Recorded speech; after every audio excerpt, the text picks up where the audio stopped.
ओम शांति। ओम शांति। ओम शांति।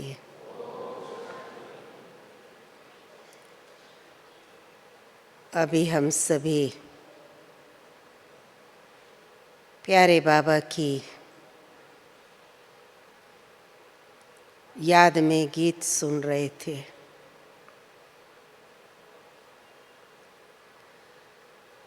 प्यारे बाबा के बच्चे जो दिल के सच्चे हैं,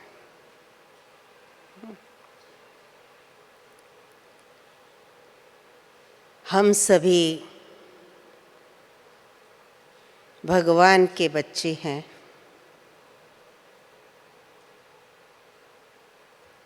बच्चे सो मालिक आज का टॉपिक है। बालक सो मालिक।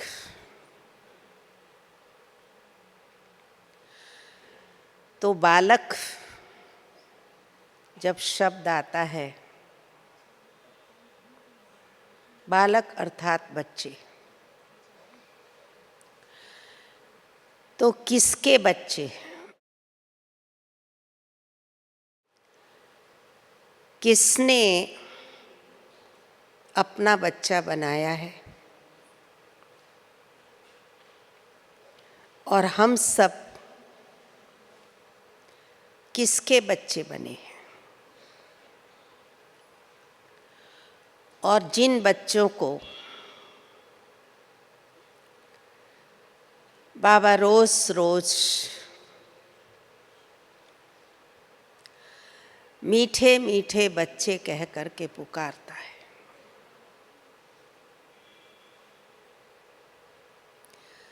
जब हम सभी प्यारे बाबा के महावाक्य सुनते हैं तो कानों में पहला पहला जो शब्द पड़ता है, मीठे मीठे बच्चे। इस शब्द को सुन करके हम आत्माओं के रोमांच खड़े हो जाते हैं।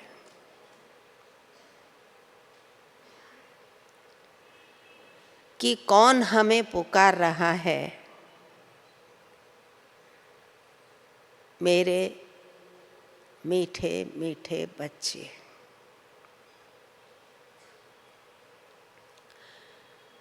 वैसे देखा जाए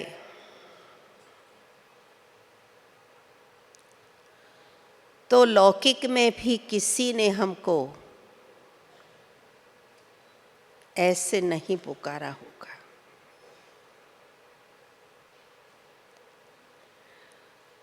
जो स्वयं भगवान हम बच्चों को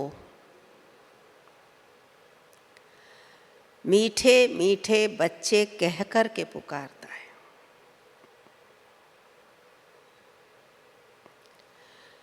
तो जब बाबा के ये मीठे शब्द हम सबके कानों में पड़ते हैं और उन शब्दों को सुन कर के आत्मा मयूर नाचने लगता है।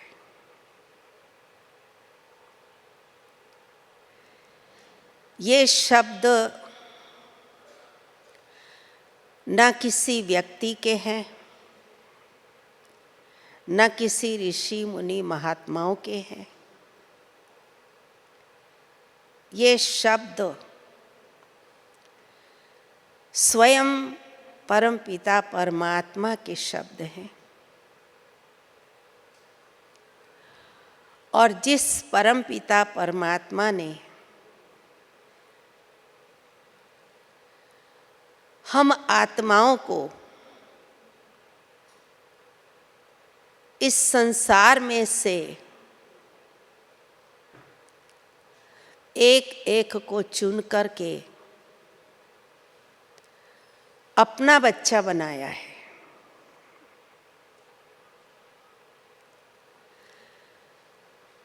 और चुन चुन करके अपनी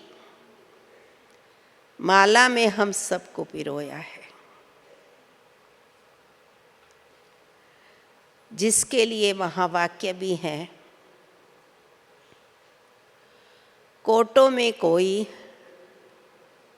कोई में भी कोई, और कोई में भी कोई।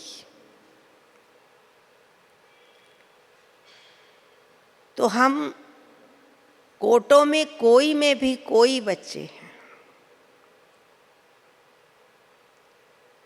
सारी विश्व में से भगवान ने हम सबको चुना है,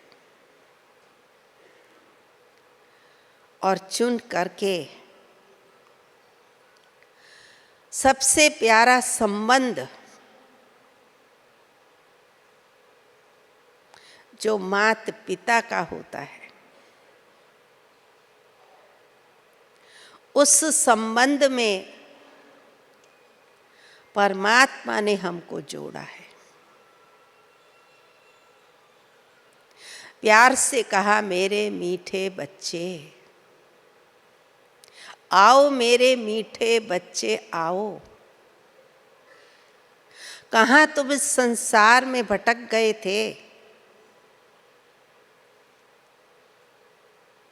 भटकों को बाबा ने ठिकाने अर्थात अपनी गोदी में बिठा लिया है। तो हम भगवान की गोदी के मालिक बने, हम भगवान के बच्चे बने। तो जब हम भगवान के बच्चे हैं, हमें किसने अपनाया है? ये नशा चढ़ता है। हमें किसने अपनाया, हमें किसने अपना बनाया है?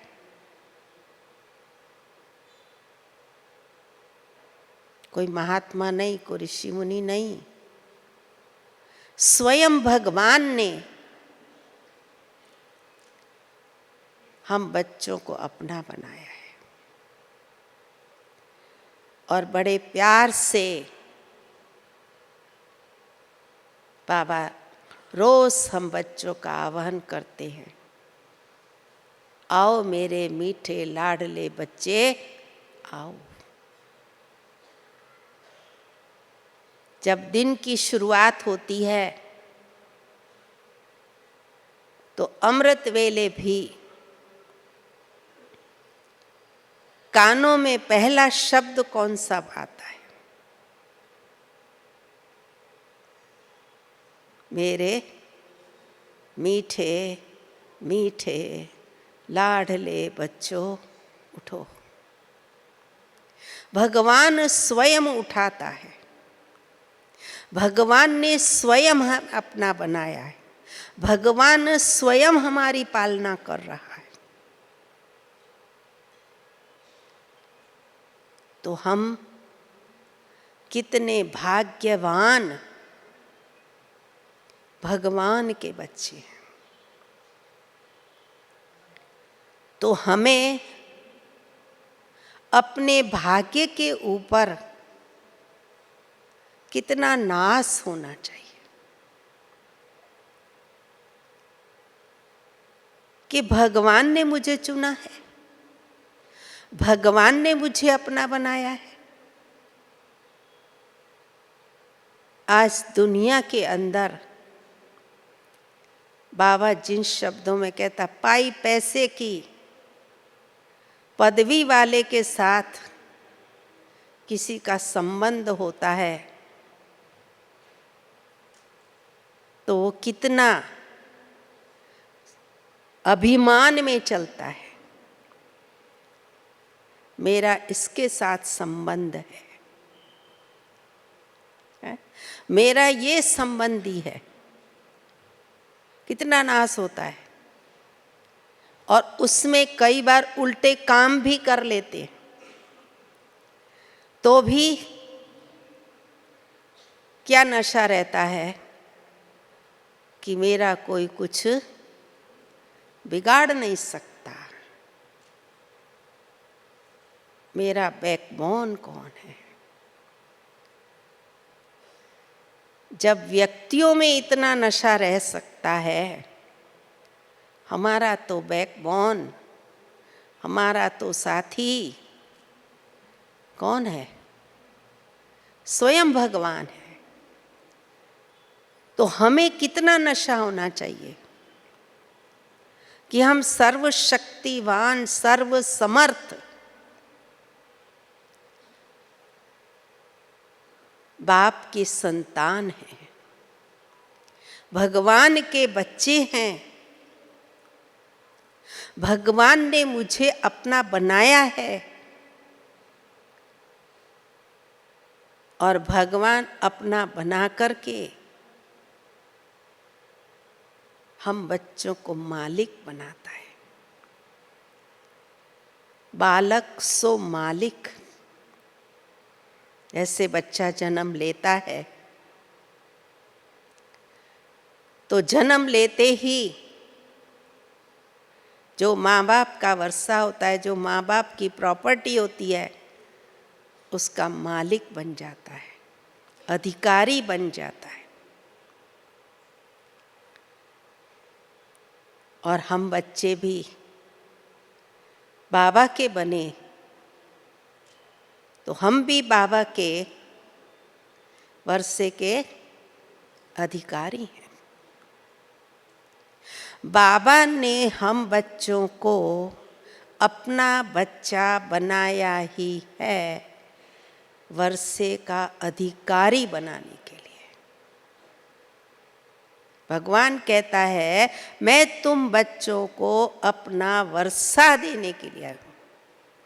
वर्षा क्या है? भगवान का वर्षा क्या है? हा? भगवान ने हम बच्चों को क्या वर्षा दिया है? श्रेष्ठ ते श्रेष्ठ उस वर्षे को अगर हम स्मृति में लाएं कि भगवान से हमें क्या वर्षा मिलता है। लौकिक में तो बच्चे को वर्षा मिलता है, बच्ची को नहीं मिलता है। लेकिन भगवान ने तो बच्चे बच्ची से अलग कर दिया। भगवान के सभी बच्चे और सभी बच्चे भगवान के वर्षे के अधिकारी हैं। तो भगवान का वर्षा क्या है? एक है संगम युग का वर्षा और दूसरा है भविष्य का वर्षा। तो संगम पर हम बच्चों को बाप से कौन सा वर्षा मिलता है? जो वर्षा कोई व्यक्ति नहीं दे सकता है। भगवान से हम बच्चों को सर्व शक्तियाँ, सर्व खजाने हम बच्चों को वर्षे में मिलते हैं। बाबा ने हम बच्चों को कितने खजानों से भरपूर किया है। अगर हम खजानों की गिनती करें है तो गिनती में नहीं आ सकते। इतने खजानों का भगवान ने हमको मालिक बनाया है। वहाँ तो सिर्फ स्थूल खजाना है, लेकिन बाबा के खजाने गुण हैं, शक्तियाँ हैं, ज्ञान है। कितने खजाने बाबा ने दिए। अनगिनत खजानों का मालिक बनाता है, अनगिनत शक्तियों का मालिक बनाता है। इसलिए उसको सर्वशक्तिवान कहा जाता है। बाबा ने एक एक शक्तियों से हम बच्चों को भरपूर किया है। हम बच्चों को बाबा ने खजाने में स्वमान भी दिए हैं तो वरदान भी दिए हैं। कितने स्वमान हमको रोज मिलते हैं और कितने वरदान हमको रोज मिलते हैं। दुनिया में एक वरदान प्राप्त करने के लिए कितनी मेहनत करनी पड़ती थी, कितनी तपस्या करनी पड़ती थी, वो जाकर के एक वरदान मिलता था। यहाँ तो रोज वरदान नहीं, वरदानों में बाबा पाल रहा है, स्वमानों में बाबा पाल रहा है। कितने स्वमान दिए और कितने वरदान दिए। अगर हम उन स्वमानों की भी स्मृति रखें और वरदानों की भी स्मृति रखें कि आज बाबा ने मुझे कौन सा वरदान दिया, तो कितना नशा चढ़ेगा, चढ़ेगा ना। तो हमें बाप के हम बच्चे हैं, जो भगवान हम बच्चों को वरदानों और स्वमानों से पाल रहा है। कितना बाबा हम बच्चों को ऊंचा बना रहा है। भगवान हम बच्चों को किस नज़र से देखता है, किस नज़र से बाबा हमको देखता है। भगवान हम बच्चों को देखता है कि ये मेरे होवनहार क्या है, देवता है। होवनहार देखता है। अभी हम भले साधारण दिखते हैं, साधारण दिखते हैं ना, लेकिन साधारण नहीं, हम क्या बनने वाले, देवता बनने वाले। भगवान देवता बनाने के लिए आया है। तो भगवान देवता की नजर से हम बच्चों को देखता है कि ये मेरे होवनहार सतयुगी विश्व महाराजन, विश्व महारानी है। तो बाबा हमारे भविष्य को देखता है और भविष्य को देख करके बाबा हम बच्चों को रोज वरदान देता है, रोज स्वमान देता है। तो हम भगवान के बच्चे, भगवान के बालक, हमें सदैव क्या रहना चाहिए, नशा रहना चाहिए, खुशी रहनी चाहिए। देखो बाबा को प्रैक्टिकल में, जब ब्रह्मा बाबा थे, बाबा को सदा नशा रहता था। मैं भगवान का बच्चा हूं और मैं क्या बनने वाला हूं, विश्व महाराजन, मालिक, स्वराज अधिकारी। वो नशा बाबा के हर कर्म में दिखाई देता था। बाबा जब मुरली चलाते थे तो मुरली चलाते चलाते भी बाबा कहते थे कि बच्चे मैं ये बनने वाला हूँ। वहाँ श्री कृष्ण का चित्र भी होता था, आपने देखा होगा हिस्ट्री हॉल में, वहाँ 2 चित्र लगे हुए हैं। श्री कृष्ण का चित्र भी है तो लक्ष्मी नारायण का भी ट्रांसलाइट का चित्र। बाबा मुरली चलाते चलाते ऐसे गर्दन करके बाबा बोलते थे, बच्चे मैं ये बनने वाला हूँ। बाबा को सदा ये स्मृति थी, नशा था कि मैं ये बनने वाला हूँ। आज हम बच्चों को नशा रहता है, भूल जाता है। इतना समय याद रहता है मैं देवता बनने वाला हूँ। क्लास में आते हैं, मुरली सुनते हैं तो आता है नशा कि हम देवता बनने वाले हैं। बाबा सुनाता है बच्चे देवता बनने वाले, फिर सारा दिन कारोबार में रहते, वो नशा रहता है, नहीं रहता, भूल जाता है। तो बाबा कहता, बच्चे तुमको जो प्राप्ति हो रही है उस प्राप्ति का नशा सदैव रखो।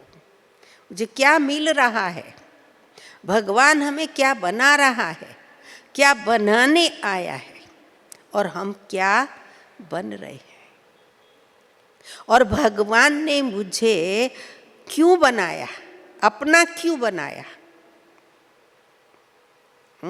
लौकिक में बच्चे, माँ बाप बच्चे क्यों पैदा करते, अपना वर्षा देने के लिए। तो भगवान ने भी हम बच्चों को अपना क्यों बनाया है, अपना वर्षा देने के लिए। तो हम भगवान के बच्चे, भगवान का वर्षा अधिकार लेने वाले मालिक आत्माएं हैं। बच्चे मालिक होते हैं। जो बच्चा बनता है तो बनते ही छाप लग जाती है, ये वारिस है, मालिक है। तो भगवान के बच्चे हम सभी बने तो हम भी भगवान के वर्षे के मालिक बने। हम बच्चे हैं, भक्त नहीं। हाँ?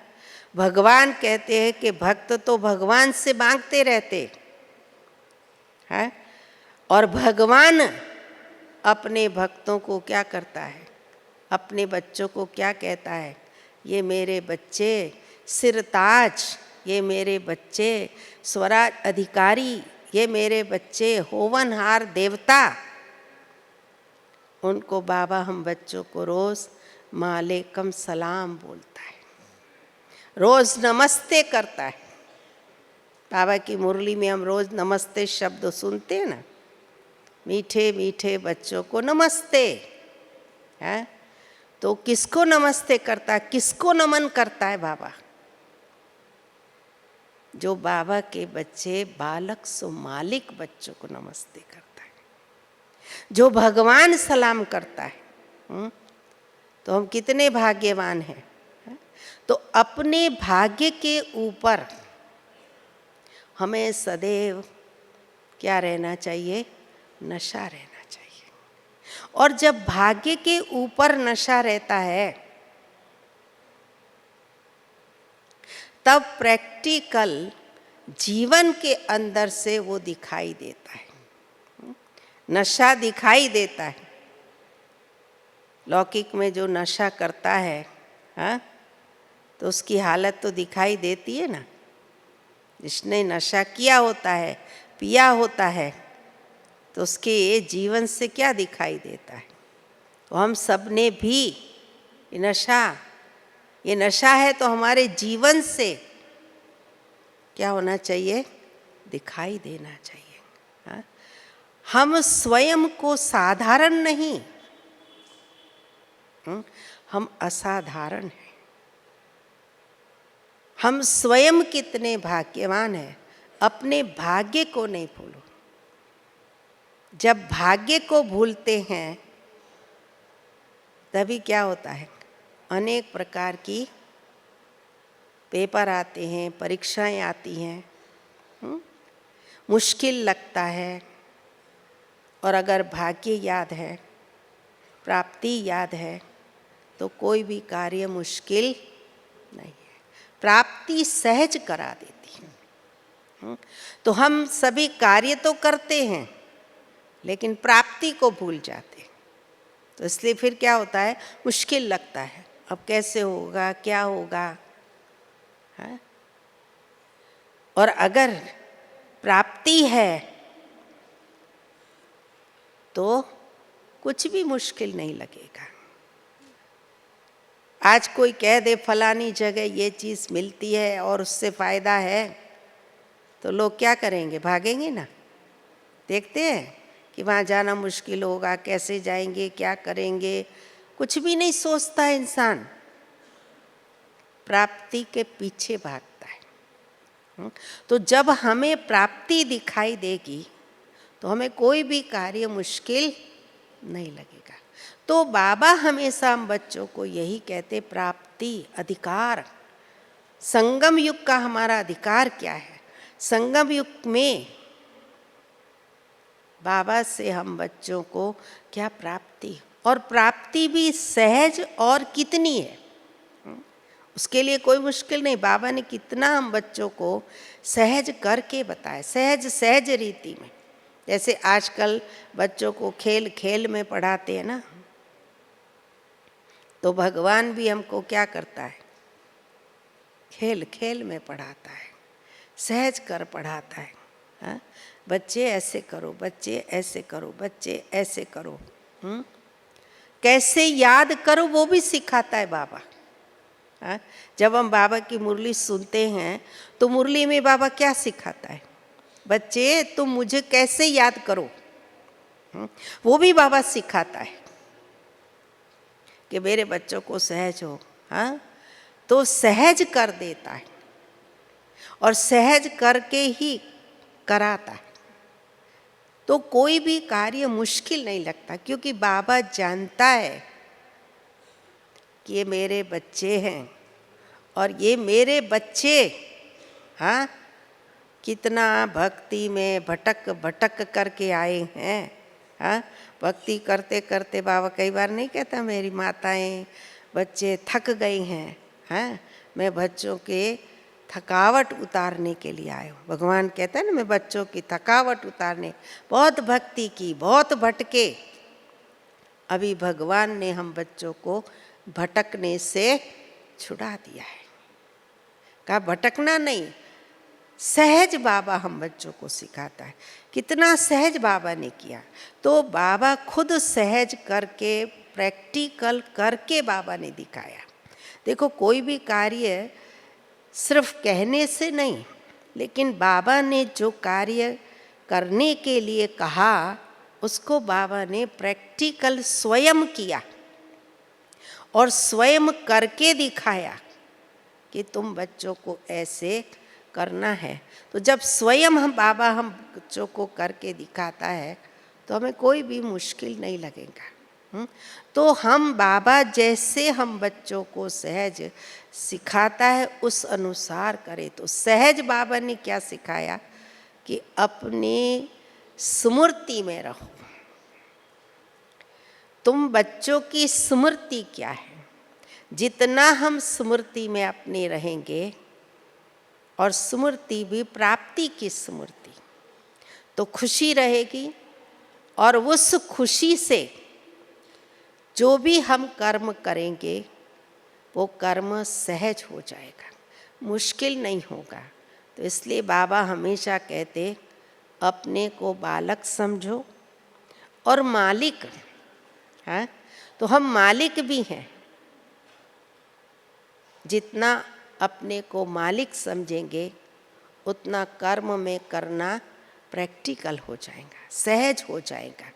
तो बाबा हम बच्चों को कहते बच्चे तुम अभी इस समय न्यारे और प्यारे बनो। तो न्यारे और प्यारे कैसे? भगवान स्वयं न्यारा और प्यारा रहा, हम बच्चों का प्यारा भी रहा तो स्वयं न्यारे भी रहे। तो हर कर्म करते हुए न्यारे और प्यारे बनना है। जितना हम न्यारे और प्यारे बनेंगे उतना हर कर्म सहज हो जाएगा। तो जो मालिक होते हैं ना, उसको कोई भी कार्य करना मुश्किल नहीं होता है। तो मालिक बन कर के कार्य करना है, बच्चे बन कर के रहना है, और जो कार्य करना है वो मालिक बन कर के करना है। तो जो मालिक होते हैं उनको करना क्या हो जाता है? सहज हो जाता है। तो मालिक बन कर के अगर हम करेंगे तो कार्य भी सहज रहेगा। और मालिक बनने के लिए बाबा हम बच्चों को कहते हैं कि विशेष अपने जीवन में हमको क्या लाना है? साक्षी होकर के कर्म करना है। तो कोई भी कार्य अगर साक्षी होकर के करते हैं तो कार्य में मुश्किल नहीं आती है। और अगर मैं करता हूँ, मैंने ये किया, बुद्धि में आता है, तो कर्म भी मुश्किल हो जाता है। तो कर्म करते हुए भी हमें अपने जीवन में अपने को साक्षी बनाना है। तो साक्षी होकर के कर्म कर रहेंगे तो साक्षी होकर कर्म करने वाले की बुद्धि में क्या रहेगा कि मैं करने वाला हूँ और कराने वाला स्वयं बाप है। तो स्वयं बाबा मेरे द्वारा करा रहा है।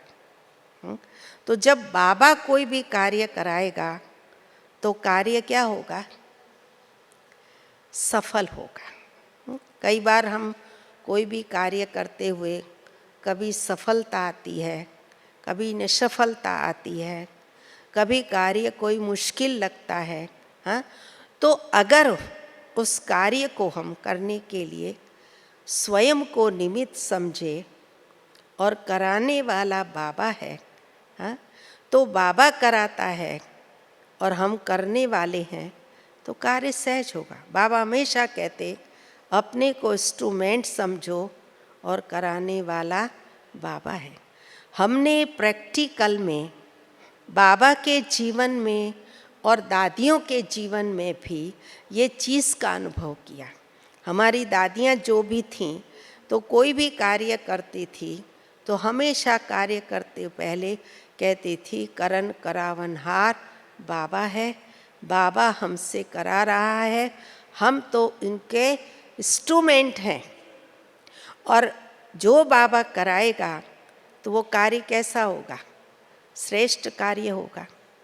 तो बाबा कराने वाला और हम करने वाले हैं तो कार्य सहज भी होगा और श्रेष्ठ भी होगा। इसके ऊपर मेरे को एक मिसाल याद आता है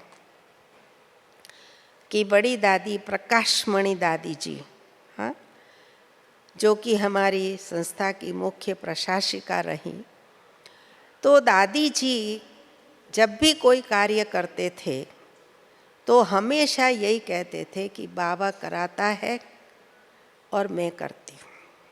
कई बार तो बड़े प्यार से कहती थी कि बाबा मेरी उंगली पकड़ के कार्य करा रहा है। तो एक बार दादी जी से अब्दुल कलाम आए थे, उन्होंने दादी जी से एक प्रश्न किया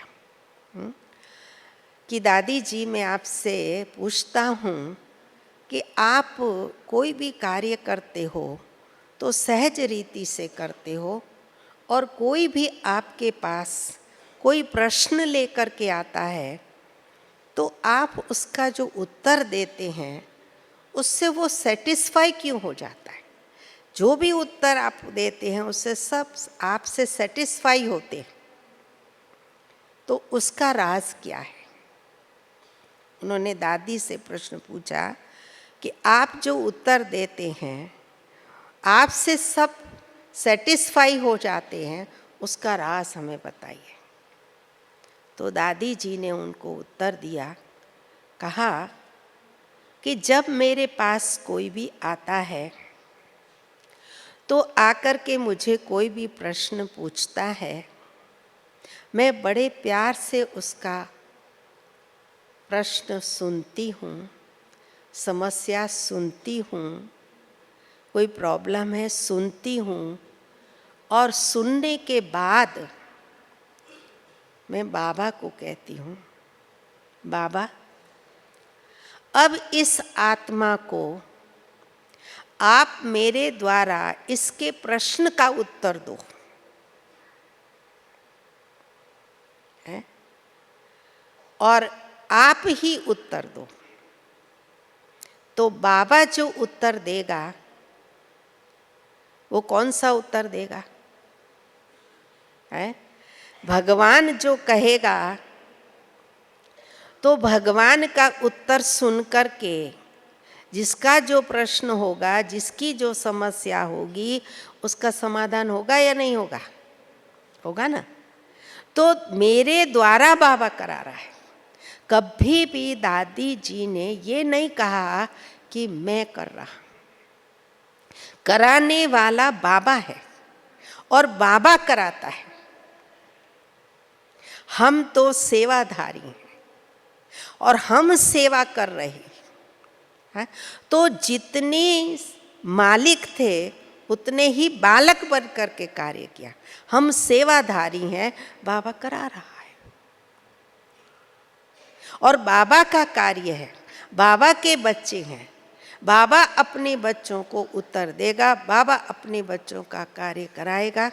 तो बाबा जो भी कार्य कराएगा वो कार्य कितना सहज होगा। तो दादियों के अंदर, बाबा के अंदर भी क्या था? बालक भी थे और मालिक भी थे। दोनों का बैलेंस था।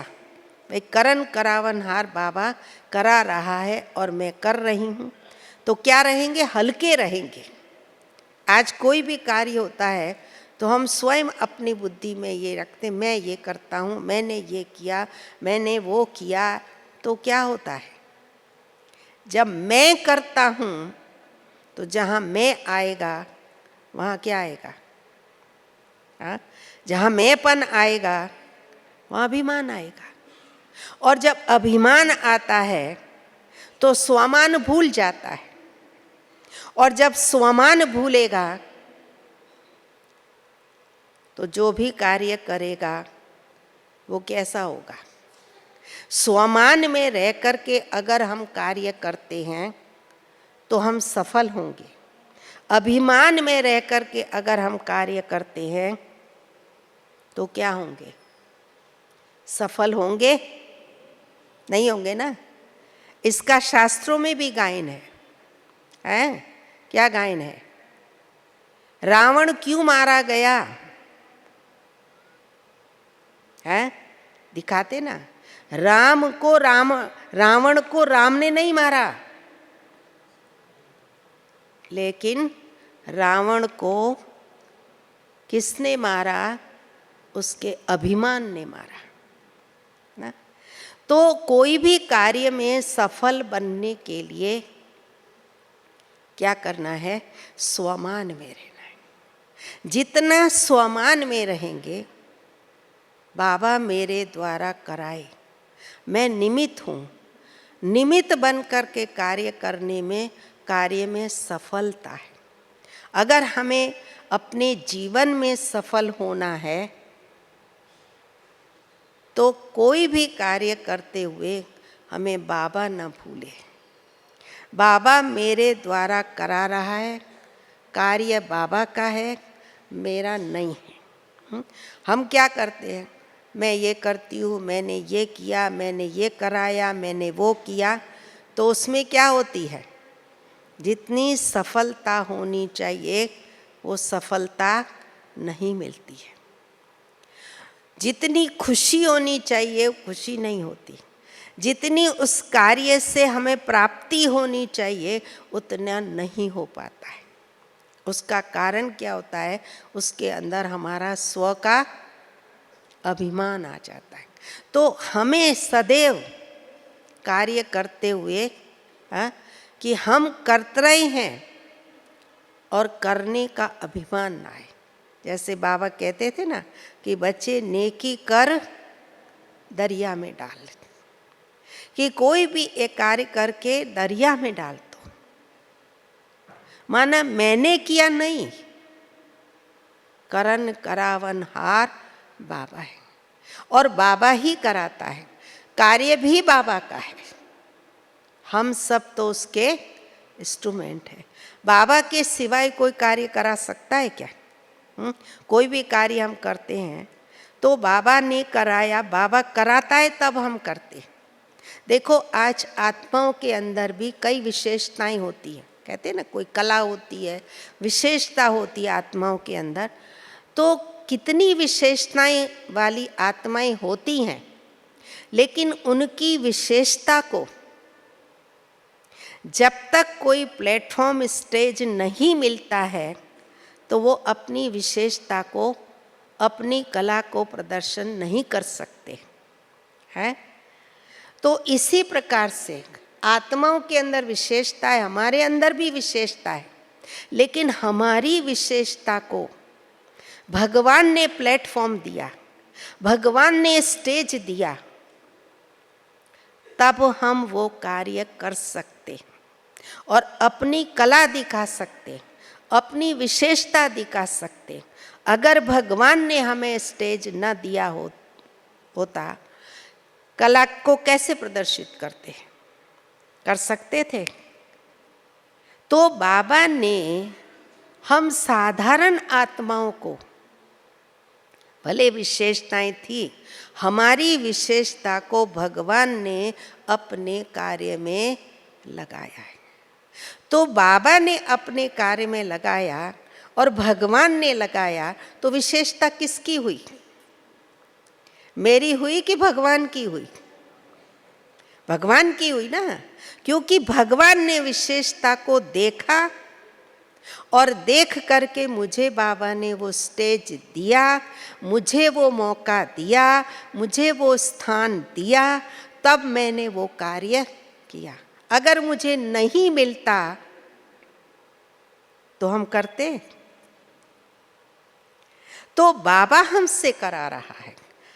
हमेशा हमको ये बुद्धि में रहना चाहिए कि जो भी कार्य है वो भगवान का है, भगवान हमसे करा रहा है, हम भगवान के बच्चे हैं, भगवान हमसे करा रहा है।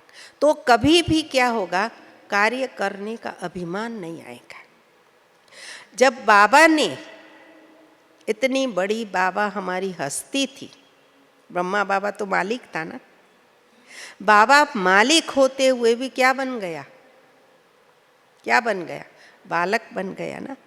कितना बाबा निरहंकारी बन गया। हाँ, एक मिसाल मैं आपको बाबा का सुनाती हूँ।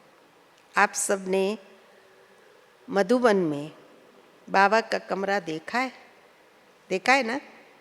आप सब बाबा के कमरे में जाते हो ना, जाते हो ना? तो बाबा के कमरे में क्या देखते हो?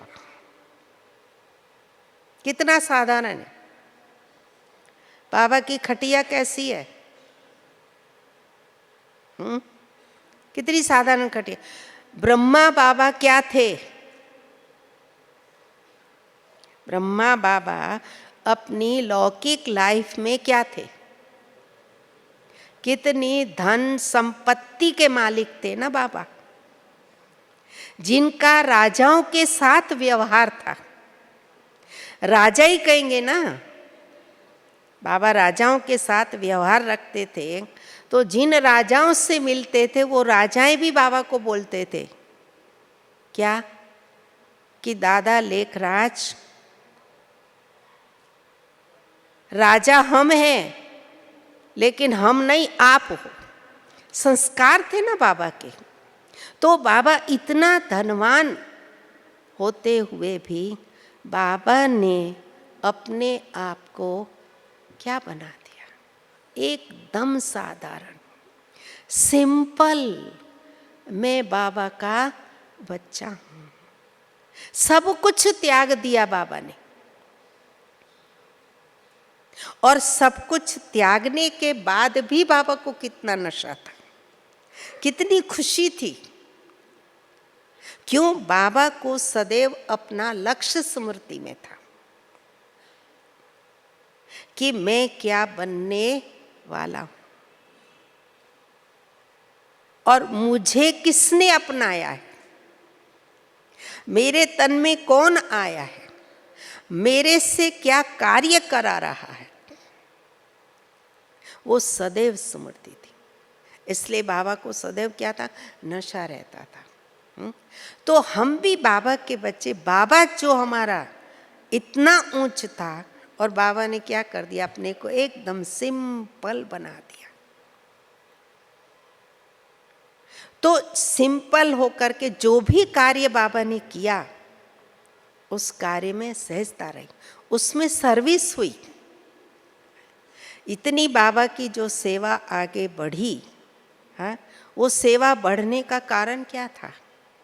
हाँ, सेवा जो बढ़ी उसका कारण यही था कि बाबा ने अपने को एकदम सिंपल बना दिया। हमारी दादियाँ क्या थी, और एकदम सिंपल बन गई। तो इस सिंपल सिटी ने ही सेवा की,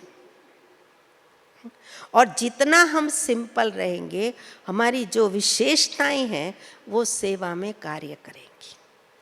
तो बाबा हम बच्चों को कहते हैं कि अपने को एक अपने स्वमान में रहो। स्वमान जो भगवान ने हमको दिया है, क्या स्वमान भगवान ने दिया है, वो स्वमान सदा स्मृति में रहो। एक स्वमान नहीं दिए बाबा ने, अनेक स्वमान बाबा ने दिए। उन अनेकों स्वमान की एक एक स्वमान भी अगर हम सारे दिन स्मृति में रखें कि आज का स्वमान ये है, आज का स्वमान ये है, तो भी नशा रहेगा। आज आप सोचते हैं ना, मुरली में स्वमान मिलता है, वरदान रोज मिलता है, सब लिखते हैं डायरी में, हैं वे आज का स्वमान ये है और आज का वरदान ये। सिर्फ डायरी में नोट करते, लिखते हैं, लेकिन स्मृति में कितना आता है? स्मृति में आता है? और जब तक स्मृति में नहीं आएगा तब तक प्रैक्टिकल जीवन में नहीं आएगा। तो प्रैक्टिकल जीवन में लाने के लिए हमको उसको स्मृति में लाना बहुत आवश्यक है। तो जितनी हमारी स्मृति पावरफुल होगी उतनी हमारी स्थिति भी पावरफुल होगी। और जब स्थिति हमारी पावरफुल होगी तो उस स्थिति में रह कर के हम जो भी कर्म करेंगे वो हमारा कर्म क्या होगा? पावरफुल होगा। तो बाबा हम बच्चों को यही स्मृति दिलाते कि जो कार्य बाबा ने हम बच्चों को दिया है, हाँ, क्या कार्य दिया बाबा ने हम बच्चों को? कौन सा कार्य बाबा ने अभी दिया है? रोज बाबा स्वमान, ये मेरे विश्व परिवर्तक बच्चे, विश्व के सेवाधारी बच्चे, हाँ? तो हम विश्व परिवर्तक की स्मृति रहती है, विश्व की स्मृति रहती है, हम सेवाधारी ये स्मृति रहती है। सेवाधारी भी कौन से सेवाधारी? सेवा भी हमें कौन सी मिली है? एक सेवा शब्द भी अगर लेते हैं तो सेवा भी हमें कौन सी मिली है? किस सेवा के हम निमित्त बने? जो बाबा ने ट्राई ने विश्व सेवाधारी, विश्व कल्याणकारी है। तो विश्व कल्याण करने वाले, विश्व सेवाधारी, तो अगर विश्व सेवाधारी की स्मृति भी अगर रहती है तो वो स्मृति ही कार्य कराती है। और जो स्मृति कार्य कराएंगी तो कार्य भी क्या हो जाएगा? सहज हो जाएगा। तो कार्य को सहज करने के लिए हमें स्मृति को बहुत पावरफुल करना है। जितनी हमारी स्मृति पावरफुल रहती है उतना कार्य भी सहज हो जाता है। अगर स्मृति पावरफुल नहीं होती है तो सहज नहीं होता। जैसे देखो, दिखाते हैं कि युद्ध के मैदान में योद्धा लोग जाते थे, है ना, युद्ध करने के लिए जाते थे, तो उनको पहले क्या स्मृति दिलाई जाती? स्मृति का तिलक लगाया जाता था कि तुम क्षत्रिय हो, हाँ, तुमको युद्ध के मैदान में जाना है, तुमको विजयी भव बनना है। तो वो स्मृति लेकर के जाते थे। तो उन्हें नशा क्या रहता था? मुझे विजयी बनना है। तो बाबा ने भी हम बच्चों को क्या कहा? तुम बच्चे विश्व सेवाधारी, तुमको विश्व की सेवा करनी है, तुम सच्चे सेवाधारी हो, तुम सेवा के निमित्त बने हो, तुम्हें भगवान ने सेवा के निमित्त बनाया। हाँ? भगवान ने हमें अपनी सेवा के कार्य के निमित्त बनाया। ये हमारा कोई कम भाग्य नहीं है कि मुझे भगवान के सेवा के निमित्त किसने चुना? सेवा करने के लिए किसने चुना? भगवान ने चुना है। मुझे भगवान ने चुन करके और मैं भगवान में के उसमें चुना गया, ये भी मेरा एक बहुत बड़ा भाग्य है। लौकिक दुनिया में किसी कहाँ कोई चुन लिया जाता है तो कितना अभिमान से चलते। हमको किसने चुना है? हमको भगवान ने चुना है और अपने कार्य के लिए चुना है। और हम इतने भाग्यशाली हैं जो हम भगवान के कार्य के निमित्त बने,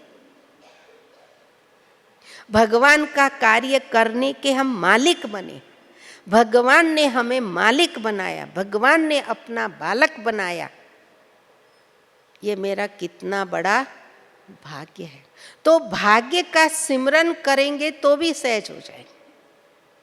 तो सदैव अपने भाग्य का सिमरन करते हुए हमें चलना है और चलते रहेंगे तो जो जिस मार्ग पर हम बाबा के बच्चे चल रहे हैं वो मार्ग हमको क्या लगेगा? सहज लगेगा। दुनिया में तो कहते हैं कि प्रभु का मार्ग सहज नहीं है, मुश्किल है। कहते हैं ना, हरि का मार्ग क्या है?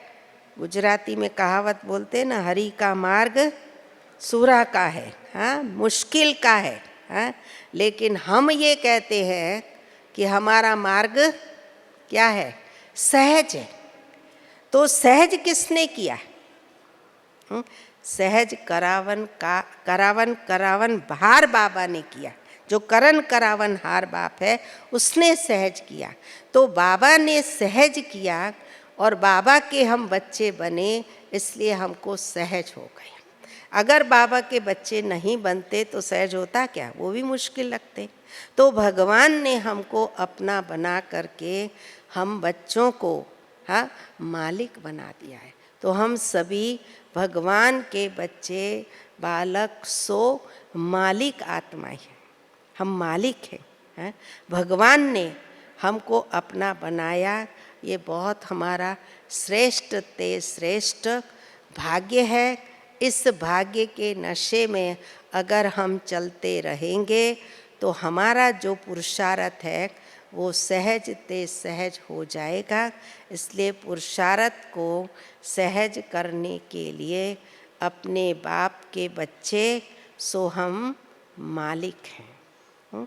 तो इस नशे में अगर हम रहेंगे तो बहुत खुशी रहेगी और खुशी के साथ साथ हर कार्य करना भी सहज हो जाएगा। अच्छा, ओम शांति।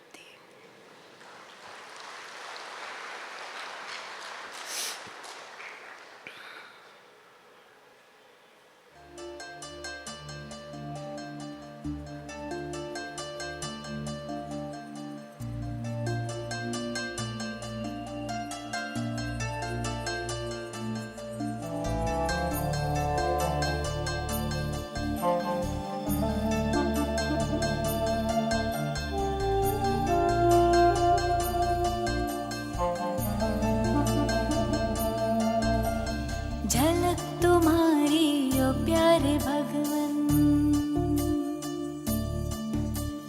पलक में भर के दिखा रहे हम, फलक से हम